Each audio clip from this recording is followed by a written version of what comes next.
नमस्कार, मैं हूं आपके साथ नम्रता। भारत में पेट्रोल डीजल के बढ़ते दामों को सुनकर क्या आपके दिमाग में यह सवाल नहीं उठता? क्या आपके दिमाग में यह जानने की इच्छा नहीं होती कि हमारे पड़ोसी देशों में पेट्रोल डीजल की क्या हालत है? क्या वहां भी पेट्रोल डीजल के दाम बढ़ रहे हैं? और अगर नहीं बढ़ रहे हैं तो क्यों? सवाल कई हैं और आज हम आपके हर सवाल का जवाब देंगे। भाजपा सांसद सुब्रमण्यम स्वामी ने एक ट्वीट करके पेट्रोल की वजह से लग रही आग को हवा देते हुए लिखा कि भारत में पेट्रोल के दाम आसमान पर हैं, जबकि पड़ोसी देशों में दाम काफी कम है। जबकि बड़ी बात यह है कि नेपाल और श्रीलंका जैसे पड़ोसी देशों को पेट्रोल और डीजल की सप्लाई भारत ही करता है। इसके बाद सवाल खड़ा होता है कि आखिर भारत में पेट्रोल डीजल के दाम लगातार क्यों बढ़ रहे हैं, जबकि भारत से हर रोज करीब 1800 टैंकर तेल लेकर सड़क के रास्ते नेपाल जाते हैं। नेपाल में पेट्रोल के दाम। भारत के पड़ोसी देश नेपाल में भारत से ही पेट्रोल जाता है। नेपाल में पेट्रोल के दाम 108.50 नेपाली रुपए है। अगर इसे भारत के रुपए में बदलें तो ये रकम होती है करीब 67 रुपए 95 पैसे। नेपाल में कम दाम की वजह यह है कि नेपाल में पेट्रोल पर वहीं की सरकार कम टैक्स वसूलती है। नेपाल में पेट्रोल पर करीब 40 रुपए टैक्स के तौर पर वसूले जाते हैं। पाकिस्तान में तेल के दाम। पाकिस्तान में हाल ही में तेल के दामों में बढ़ोतरी हुई है। पाकिस्तान का 1 रुपया भारत के 46 पैसे के आसपास होता है, यानी पाकिस्तान के 100 रुपए भारत के 46 रुपए के बराबर है। अगर पाकिस्तान में पेट्रोल की कीमतों को देखें तो हमारे पड़ोसी देश में पेट्रोल की कीमत है 111.90 पैसे। अगर इसे भारतीय रुपए में बदलें तो होता है 50 रुपए 99 पैसे। तो डीजल की कीमत 116.07 पाकिस्तान रुपए, यानी कि 52.81 भारतीय रुपए। श्रीलंका में तेल के दाम।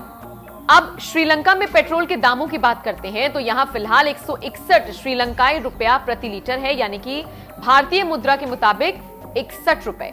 तो वहीं एक और पड़ोसी देश बांग्लादेश में भी पेट्रोल के दाम 89 रुपए प्रति लीटर है, भारतीय मुद्रा के अनुसार 76 रुपए प्रति लीटर।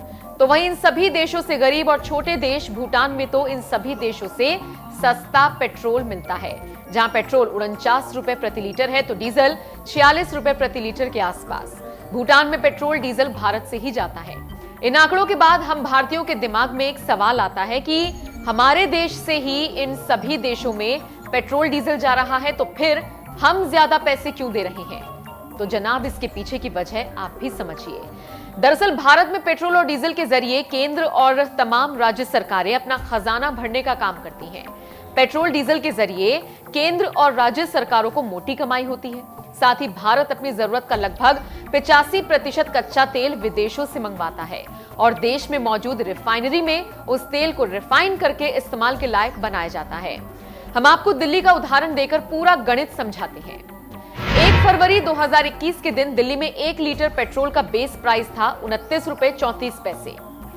इसमें ढुलाई जैसे चार्ज जोड़कर तेल कंपनियां डीलर से 1 लीटर पेट्रोल के लिए 29 रुपए 71 पैसे वसूलती है। इसके बाद केंद्र सरकार की एक्साइज ड्यूटी का नंबर आता है। तो 1 लीटर पेट्रोल पर केंद्र सरकार 32 रुपए 98 पैसे की मोटी रकम एक्साइज ड्यूटी के तौर पर वसूलती है। अब नंबर आता है डीलर के कमीशन का। तो 1 लीटर पर 3 रुपए 69 पैसे डीलर वसूलता है। इतना ही नहीं, उसके बाद राज्यों का नंबर आता है। तो 1 लीटर पर दिल्ली में 19 रुपए 92 पैसे दिल्ली सरकार टैक्स वसूलती है। ये शुल्क हर राज्य का अलग अलग होता है। तो इस तरह से जिस पेट्रोल का बेस प्राइस केवल 29 रुपए 34 पैसे था, वो बढ़ते बढ़ते दिल्ली में 86 रुपए 30 पैसे तक पहुंच जाता है। ये दिल्ली के दाम थे। कुछ राज्यों में तो पेट्रोल 100 रुपए तक के आंकड़े को भी छू गया है। इसके पीछे की बड़ी वजह यह है कि पेट्रोल उत्पाद जीएसटी से बाहर रखे गए हैं। जानकारों का मानना है कि अगर पेट्रोलियम उत्पाद जीएसटी के दायरे में आ जाएंगे तो पेट्रोल डीजल के दाम भी कम हो जाएंगे और जनता के ऊपर से महंगे पेट्रोल डीजल का बोझ कम हो जाएगा। लेकिन इसके लिए सरकार की मंशा और इच्छा शक्ति की जरूरत है। आपका इस खबर पर क्या कहना है? क्या पेट्रोल को अब जीएसटी के दायरे में लाना चाहिए? आपका जो भी मानना हो कमेंट करके हमें जरूर बताएं।